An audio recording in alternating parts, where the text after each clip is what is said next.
Earlier this week, all of the buzzwords for 2011 were released, and one of the buzzwords for this year is Occupy. And our next speaker really poses a question, why Occupy? Kevin Labonte. He's a Fanshawe student and studying in the law clerk program there. Recently became father to a beautiful baby girl.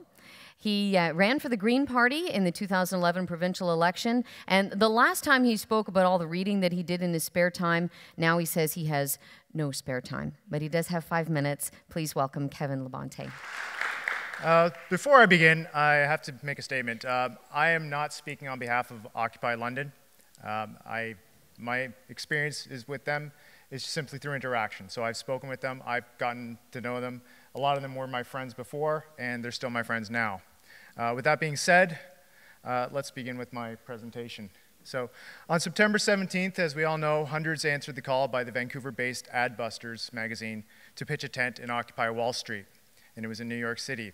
And there were no clear demands save for one, that the governments and the corporations listen to the people.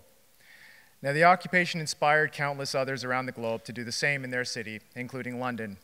On October 15th, the global occupation took place, and it took root in London on October 22nd. Now, since that time, many have asked why.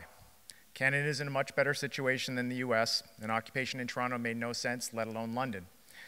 So why would a group of Canadian citizens protest here? Well, it couldn't be because the banks are making billions while more and more people are making less. It couldn't be because we have a government out of touch with its citizens and unwilling to rein in profit-mad corporations, not the socially responsible ones that we just heard about. It couldn't be because the ability to buy a home, feed a family of 5, save for vacation, and retirement is no longer a possibility on one income. It couldn't be because more and more of our population knows more about the Kardashians than they do about their own city council, politics, or local government. Now, if you had taken the time to go down to Victoria Park and you had talked to those who camped out or supported the occupation, you would have been hard-pressed to find one reason. And that's part of the problem. There's a wide variety of reasons for people to go. If you take from mental health to monetary reform, there are as many reasons as there are campers. But unfortunately, we like clear, defined reasons in our society. And that's the real problem. There are far too many problems for us to deal with. We've become so desensitized to these problems that all around us, it takes a movement that encompasses them all before we actually start paying attention to them. And this is the point of the Occupy movement. This is the reason why. It draws our attention to the causes that aren't the cause celeb of the day. It wasn't pretty. It was as ugly as the issues it confronts, but in that, there was something beautiful. Citizens from different backgrounds, from real estate brokers to unemployed to homeless, finally banded together to say, we're mad as hell, and we're not going to take it anymore. And so they marched into the heart of their cities, and they built the communities that they wanted. They had libraries, they had kitchens, they had meditation centers, they had coffee houses, they had community cinemas, and all of them were for free. Sharing was no longer an option, it was a necessity.